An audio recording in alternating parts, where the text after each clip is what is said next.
Ah yes, Planet Coaster 2, the long-awaited sequel to the ever-successful Planet Coaster 1. So surely in 8 years, they've improved the coaster blueprints, right?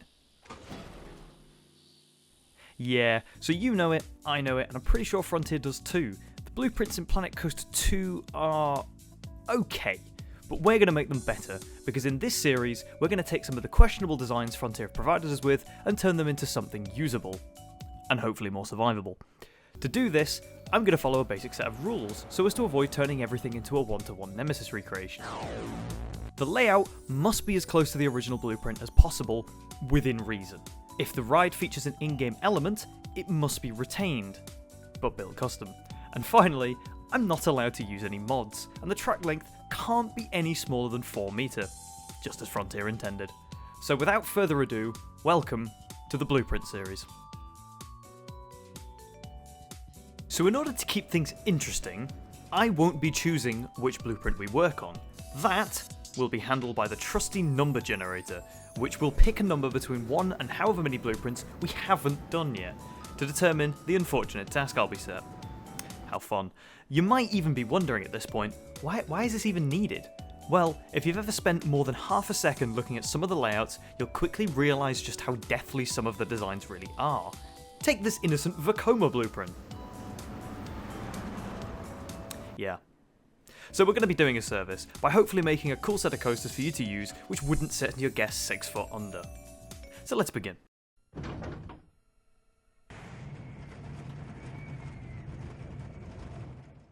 Now the first coaster I had the absolute pleasure of fixing was a Vekoma Boomerang dubbed Revenant. Now you're probably quite familiar with the Boomerang and how their layouts consist of the humble Cobra roll and a loop. Well, not this scrap heap.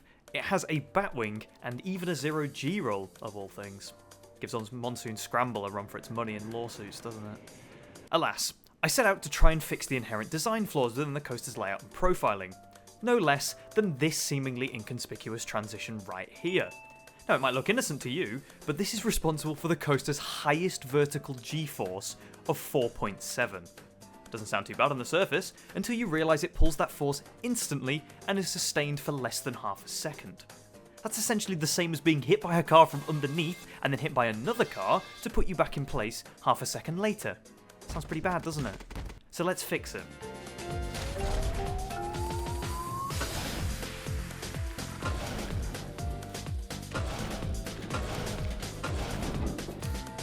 Honestly, one of the most Vekoma looking things I've probably built in, well, ever. I don't build Vekomas. So the main thing I'm trying to achieve with remaking these blueprints is to try to put in an ounce of realism. Shaping of elements and overall smoothness of the track is probably the best way of achieving this, and as I mentioned before, fixing transitions such as that will help us in making this thing less deadly. One thing I found particularly difficult in this layout was trying to make enough space for a somewhat survivable 0G roll. Frontier, I guess, didn't plan for that. However, I did actually find out that the 0G roll on the original isn't the in-game element, which means somebody cooked it. Nonetheless, it had to go, and go it did, as I decided to replace it with a low-to-the-ground Heartline-ish roll. And lo and behold, the finished layout. Complete with smooth transitions, Heartline, and a consistent G-force which won't shut your park down the second anyone with a phone tries to go on the ride. So all that's left to do is take a ride on it, and let me know below if you'd rather take the original Revenant or Revenant Remastered.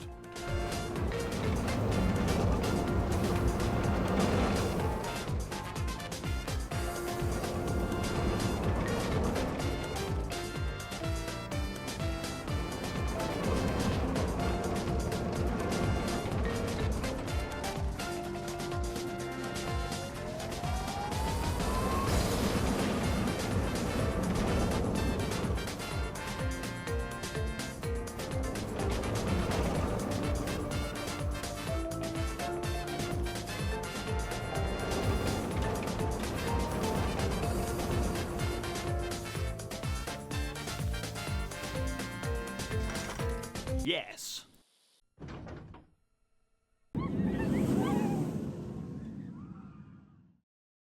Ladies and gentlemen, welcome to Soarer. Profiled in an easy bake oven and a layout about as interesting as Wyoming, this B&M Giga Coaster is bad. It's a fucking stupid intro. Similar to Revenant, this coaster has some very questionable transitions, pulling an absolutely ridiculous 7.4 vertical and even 2.1 lateral Gs in places. For reference, the maximum G-force a human can withstand is about 9, and those are astronauts and fighter pilots experiencing those sorts of forces for incredibly brief moments. And not only that, but this thing got all greens on the results. Yeah, clearly I had my work cut out for me, as I don't even think a miracle could turn this abomination into something even close to a B&M Giga Coaster. But I'm an idiot, so we're gonna try.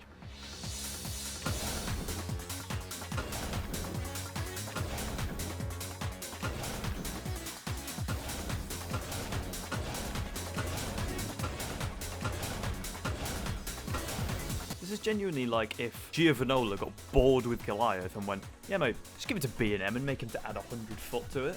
Yeah, so this was definitely a step up from reworking a small boomerang. The problem with a layout like this is that it likely had zero thought put into it, so turning it into something realistic makes for a hard time. I ended up having to change some of the elements into something more B&M-like, as I don't remember the last time an RMC wave turn was fitted to a Giga. Unlike Revenant though, at least I could use bigger track pieces, as the larger elements made it incredibly smooth, even without using 4 meter. So for all you people in the comments who hate 1 meter, this one's for you, nerds. After some smoothing and final tweaking, we were done, and honestly, I didn't hate it. But something was missing. Ah, that's more like it. I guess we should test it, see if it deserves the lift hill structure it was given, eh?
I am happy with this.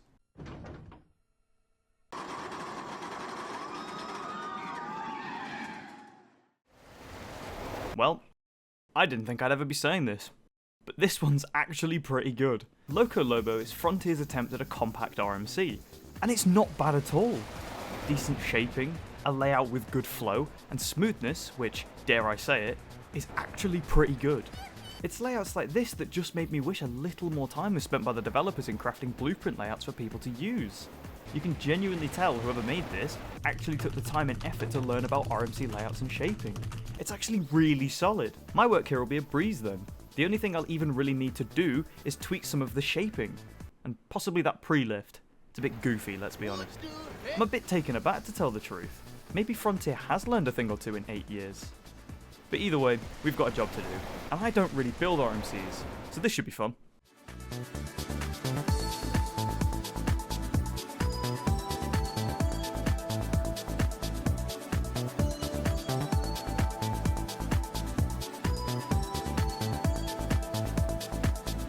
Compared to Soarer, this was an absolute walk in the park. The fact that the layout actually resembled something close to a realistic RMC was an absolute gem, and I actually had quite a lot of fun replicating the design.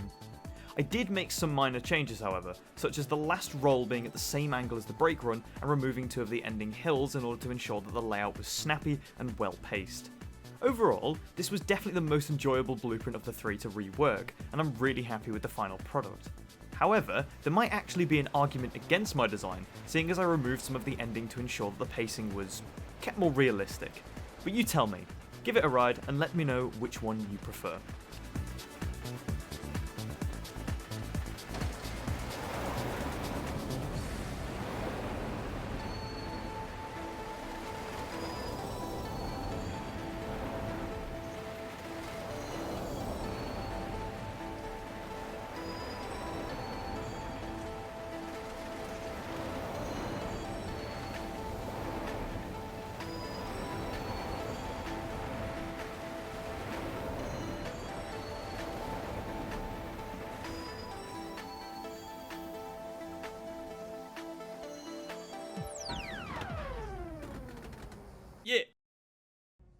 And there you have it. 3 questionably designed rides turned into something cool and usable for your parks. You can find the Frontier Workshop codes for each of the coasters below if any of them piqued your interests. If you enjoyed this video and want to see me hate myself by trying to fix even more coasters, then leave a comment below and I'll do this again. But for now, thanks for watching, stay tuned for more, and I'll see you all next time.